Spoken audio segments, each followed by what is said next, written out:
Hello guys, in this video you will get how to connect your smart device with your camera using Wi-Fi. I already made a video so you can get connect using Bluetooth, but in this video you will get solution of connecting Wi-Fi, a remote connection. If you still facing these issue, this video help you.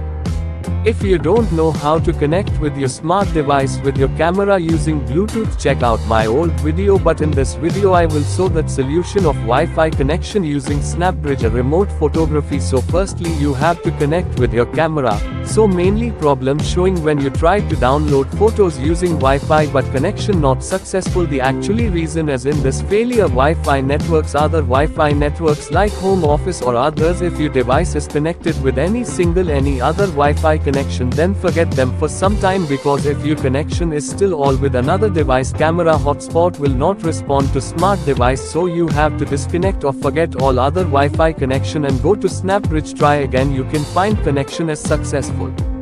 Actually reason is other Wi-Fi network have to off or disconnect so you can connect with your camera hotspot. Thank you for watching.